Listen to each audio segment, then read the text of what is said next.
അയാളൊരു മെലഡി ആയിട്ടത് വായിച്ചു പോകുന്നത്. കഴിഞ്ഞ ദിവസം ഞാനിത് താങ്കൾ പോയി കാണേണ്ടതാണ്. ഒരു കശ്മീരി വ്യക്തി, സരോദ് വായിക്കുന്ന വ്യക്തി, അയാളുടെ പോസ്റ്റ് എന്താണെന്നറിയോ?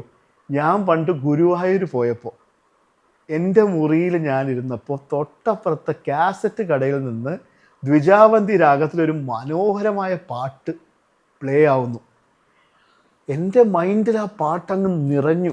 അയാൾ എഴുതിയേക്കുന്നത്, ഇംഗ്ലീഷ് എഴുതിയേക്കുന്നത്, ആ ട്യൂൺ ഒരു 10 നിമിഷം കൊണ്ട് എൻ്റെ മൈൻഡിൽ അങ്ങ് നിറഞ്ഞു.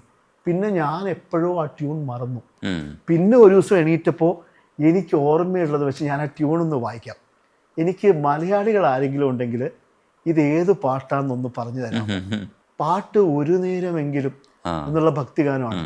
ഈ വ്യക്തി ഒരു നേരമെങ്കിലും എന്നുള്ള പാട്ടിൻ്റെ വരികൾ അറിയില്ല. അത് ഗുരുവായൂരപ്പനെ കുറിച്ചുള്ളൊരു ഭക്തിഗാനമാണെന്ന് അറിയില്ല, ഏത് പാട്ടാണെന്ന് അറിയില്ല, ആര് കമ്പോസ് ചെയ്തതാണെന്ന് അറിയില്ല, ആര് പാടിയതാണെന്ന് അറിയില്ല. എന്താണ് അറിയാവുന്നത്?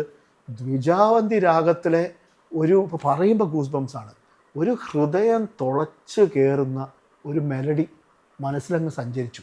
അതങ്ങ് ഹൃദയത്തിൽ ഫില്ലായത് ഒരുപാട് ദിവസം കഴിഞ്ഞ് കയ്യിലങ്ങ് വരികയാണ്. അവനത് ഹരിനാമ കീർത്തനം ഉണരും പുലരിയിൽ നിന്നാണെന്ന് അറിയില്ല ഈ വായിക്കുന്ന വ്യക്തിക്ക്. പക്ഷെ ആ വായിക്കുന്ന കേട്ടാലുണ്ടല്ലോ ഭായി, നിങ്ങളുടെ കണ്ണിൽ കണ്ണീര് വരും. ഇതൊക്കെ കൊണ്ടാ പറയുന്നത്, ഒരു ആർട്ടിസ്റ്റിനെ അയാളുടെ സെൽഫ് ആക്ച്വലൈസേഷനെ ചാലഞ്ച് ചെയ്യരുത്. വരികളില്ലാതെ ചിലർക്കൊക്കെ ചില പാട്ടുകൾ എക്സ്പ്രസ് ചെയ്യാൻ പറ്റും. ചിലർക്ക് വരികൾ മാത്രമാണ്. ചിലർക്ക് വരികളും സംഗീതവും സ്ക്രീനിൽ വരുന്ന ആളുകളുമാണ്. സിനിമ കണ്ടവർക്ക്.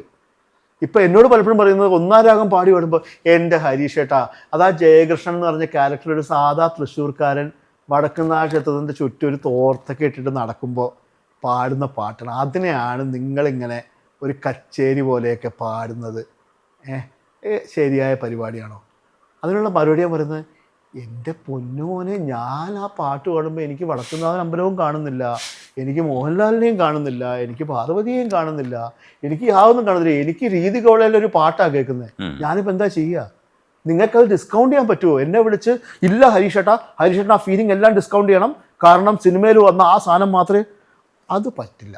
അത് നടപടിയാവാത്ത കാര്യം. അതുകൊണ്ടാണ് ഇതെന്താ പറയാൻ കാരണം എന്ന് വെച്ച് കഴിഞ്ഞാൽ, ഈ ഒരു ഫീലിംഗ് ഓരോ ആർട്ടിസ്റ്റിനും ഓരോ ശ്രോതാവിനും വേറെ വേറെയാണ്. ഒരു കലാകാരന് ചെയ്യാവുന്ന ഇതുകൊണ്ട് തന്നെയാണ് ഈ കമ്മ്യൂണിറ്റി വൈസുള്ള ഭേദം, ജാതി വൈസുള്ളത്, അല്ലെങ്കിൽ ഈ ഒരു ആർട്ട് എലീറ്റിസം. ചില പാട്ടുകൾ പാടരുത്, വൻ കോമഡിയാണ്. എന്നാൽ ലജ്ജാവതിയെ, എന്നോട് ഒരുത്തർ ചോദിച്ചു, ഈ ലജ്ജാവതിയെ എങ്ങനെ പാടാൻ പറ്റുമോ?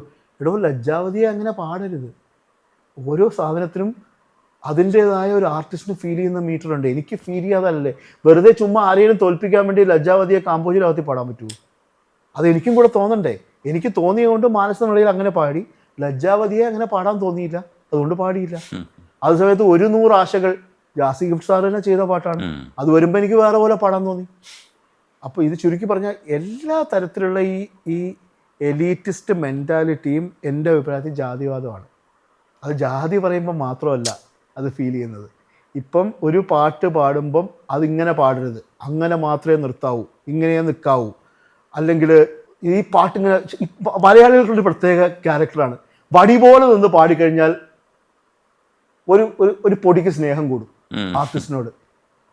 എടോ, വടി പോലെ നിന്ന് പാടി സന്തോഷം കിട്ടുന്ന ആൾക്കാർ വടി പോലെ നിന്ന് പാടും. ചിലർ കണ്ണടച്ച് ഓഡിയൻസിനെ നോക്കാതെ ഒരു ഫുൾ പാട്ട് പാടും.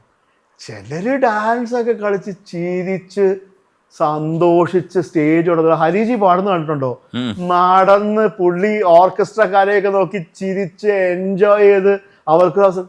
ഇതിപ്പോൾ ഏതാണ് യഥാർത്ഥത്തിൽ കലാകാരന് അലൗ ചെയ്യപ്പെട്ടിട്ടുള്ളത്?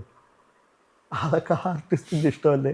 ചിലർക്ക് തുള്ളണം തോന്നുന്നു, അവർ തുള്ളുന്നു. ചിലർ വെറുതെ നിൽക്കണമെന്ന് തോന്നിയാൽ നിൽക്കുന്നു. ചിലർ കസേര വലിച്ചിട്ടിരിക്കുന്നു. ചിലർ ചമ്പ്രം പണി. അതാണ് എന്നോട് പറയാറുണ്ട്, ഈ രംഗപുര വിഹാരമൊക്കെ പാടുമ്പോൾ ചമ്പ്രം പണിച്ചിരിക്കണം. എൻ്റെ പൊന്നു മാഷേ, ഇതൊക്കെ നടപടിയാവുന്ന കാര്യമാണോ? ഞാൻ പറയുന്നത്, ചെരുപ്പിട്ടുകൊണ്ട് പാടിയാൽ കുഴപ്പമായി, പക്ഷെ ബാത്റൂമിൽ നിന്ന് പാടിയാൽ കുഴപ്പമില്ല. നിങ്ങളൊക്കെ ഏത് നാട്ടിൽ നിന്നാണ് വരുന്നത് എന്ന് വെച്ചാൽ, വിസർജനം നടത്തുന്ന മുറിയിൽ നിന്ന് ഭക്തിഗാനം പാടുമ്പോൾ നിങ്ങൾക്ക് വരുന്ന അതിന് അങ്ങനെയാണോ അതിനെ കാണുന്നത്? ഭക്തി എന്ന് പറയുന്നത് മനസ്സിൽ നിന്ന് വരുന്നൊരു കാര്യമല്ലേ? ഏത് നിമിഷവും മനുഷ്യന് വന്നൂടെ, ഉറക്കത്തിൽ വന്നൂടെ. ഒരു ബിലീഫുള്ള മനുഷ്യന് ഇന്ന സമയത്തെ ഭക്തി വരാവൂ എന്നൊക്കെ പറയാൻ പറ്റുമോ? ഇതിനെയൊക്കെ ഇങ്ങനെ പെഡഗോജൈസ് ചെയ്യാൻ പറ്റുമോ? ഒരു അക്കാഡമിക്കായിട്ട് കാണേണ്ട കാര്യങ്ങളാണോ ഇതൊക്കെ? എൻ്റെ അഭിപ്രായം, ഞാനിത് തുടർന്നും രജനീഷ് ഭായി പറഞ്ഞുകൊണ്ടിരിക്കും. കാരണം ഇത് പറയേണ്ടത് എൻ്റെ ജീവിതത്തിൻ്റെ ആവശ്യമാണ്. അപ്പം അതുകൊണ്ട് തന്നെയാണ് പലപ്പോഴും ഞാൻ ഇതിനെ വിമർശനമായിട്ട് കണക്കാക്കാത്തത്. വിമർശനത്തിൻ്റെ ക്വാളിറ്റി എന്താണ്? മെറിറ്റ് ഉണ്ടാവണം. പറയുന്ന സബ്ജക്റ്റിൽ ഉള്ള മെറിറ്റ് ഉള്ളതിനാണ് വിമർശനം. ബാക്കിയൊക്കെ അഭിപ്രായം. ഈ അഭിപ്രായത്തിനെ വിമർശനമായിട്ട് കണക്കാക്കി റെസ്പെക്റ്റ് ചെയ്യാൻ ബുദ്ധിമുട്ടാണ്. ഇപ്പം രാത്രിയാണെന്ന് ഞാൻ അഭിപ്രായപ്പെട്ട് കഴിഞ്ഞാൽ നിങ്ങളതിനെ വിമർശനമായിട്ട് കണക്കാക്കി നിങ്ങളതിനെ കൺസിഡർ ചെയ്യുമോ? ഒരിക്കലും. ഇപ്പോൾ ഉദാഹരണത്തിന് അവിടെ ഇരിക്കുന്ന ഒരു മീശയും താടിയും വെച്ചൊരു വ്യക്തി അവിടെ ഇരിക്കുന്നു, ഞാൻ പറയുന്നു അയാൾ ഗർഭിണിയാണെന്ന്. നിങ്ങൾ അയാളുടെ പോയി അയാൾക്ക് പ്രഗ്നൻസി ടെസ്റ്റ് ചെയ്യുമോ? ഇതൊക്കെ ഒരു യുക്തിയില്ലേ? നമുക്ക് മനുഷ്യന് അപ്ലൈ ചെയ്യുന്നൊരു യുക്തിയില്ലേ? ആ യുക്തി അങ്ങ് അപ്ലൈ ചെയ്യണം. അപ്പോൾ പറയുന്ന എല്ലാത്തിനെയും വിമർശനമായിട്ട് എങ്ങനെയാണ് കാണുന്നത്? ചിലതൊക്കെ വിമർശനമാണ്, അതിന് വിമർശനമായിട്ട് കാണാം. ചിലതൊക്കെ വൃഥാഭിപ്രായങ്ങൾക്ക് അതിൻ്റെ ബഹുമാനം കൊടുക്കാൻ പറ്റും. ഈ ഇപ്പോൾ കയ്യിൽ മൊത്തം ടാറ്റു, ക്യൂടെക്സ് ഇട്ടിട്ടുണ്ട്. കന്നഡ എന്ന് പറയുന്നത് മോഡേൺ ആയിട്ടുള്ളൊരു കന്നഡയായിട്ട് മനസ്സിലാക്കുന്ന കന്നഡ. ഇതൊക്കെ ഒരു തരത്തിൽ സ്റ്റൈലാണോ അതേ ഒരു സന്തോഷമാണോ? 10 പേര് കണ്ടാലും വ്യത്യാസം അറിയണ്ടേ? പ്രത്യേകിച്ച് വേറെ കഴിവൊന്നും ഇല്ലാത്തവർ ചെയ്യുന്നൊരു കാര്യം. ഒരു സ്ഥലത്ത് പോയി നിന്ന് കഴിഞ്ഞാൽ 4 പേര് കാണണം എന്നുള്ളത് എൻ്റെ ആവശ്യം. അല്ലെങ്കിൽ ഒരു പബ്ലിക് ലൊക്കേഷനിൽ പോയി നിന്ന് കഴിഞ്ഞാൽ ഞാൻ അവിടെ ഉണ്ടെന്നുള്ളത് ഒരു കലാകാരൻ അല്ലെങ്കിൽ ഒരു എന്താ പറയുന്ന ഒരു ആർട്ട് സീനിൽ ത്രൈവ് ചെയ്യണം എന്ന് നിർബന്ധമുള്ള ഒരാൾക്ക് ക്ലട്ടർ ബ്രേക്ക് ചെയ്യുക നമ്മളൊക്കെ ജീവിതത്തിൽ ചെയ്യേണ്ട. ഞാനിപ്പോൾ ക്ലട്ടർ ബ്രേക്ക് ചെയ്യാനല്ലേ ബ്രോ നമ്മളൊക്കെ ഈ കഷ്ടപ്പെടുന്നത്? ഇപ്പോൾ താങ്കളുടെ ഇൻ്റർവ്യൂ ആൾക്കാർ കേൾക്കുന്നതിൻ്റെ മെയിൻ കാരണം ക്ലട്ടർ ബ്രേക്ക് ചെയ്യുന്നു എന്നുള്ളതുകൊണ്ടല്ലേ? താങ്കളും ഇതേപോലെ റൺ ഓഫ് ദ മില്ലായിട്ട് ഒരേ സാധനം ഇങ്ങനെ ചോദിക്കുകയാണെങ്കിൽ ആ ഒരു ആട്ടിൻ പറ്റത്തിൽ പോകുന്ന ഒരു രീതിയല്ലേ ആവത്തുള്ളൂ. ഈ ക്ലട്ടർ ബ്രേക്ക് ചെയ്യാനുള്ള ശ്രമത്തിന്റെ ഭാഗമാണ് ഇതൊക്കെ. പിന്നെ ഇത് ചെയ്യുമ്പോൾ എനിക്ക് കിട്ടുന്ന കോൺഫിഡൻസ് അതെൻ്റെ ആർട്ടിലും എൻ്റെ ലൈഫിലും റിഫ്ലക്ട് ചെയ്യും. എനിക്ക് ഭയങ്കര കോൺഫിഡൻസ് ആണ് ഇങ്ങനെ പോയി നിൽക്കുന്നത്.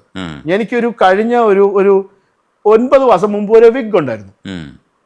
കാരണം ഈ മുടി ഇങ്ങനെ ഇല്ല എന്ന് പറഞ്ഞ് പോയി നിൽക്കാൻ കോൺഫിഡൻസ് ഇല്ല.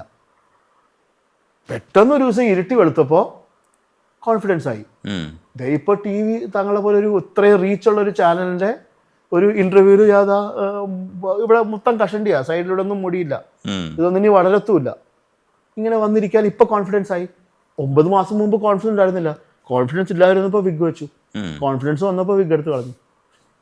അത്രേ ഉള്ളൂ. കുടുംബത്തെക്കുറിച്ചൊന്നും ചോദിച്ചില്ല. കുടുംബത്തെക്കുറിച്ച് കൂടെ പറയും.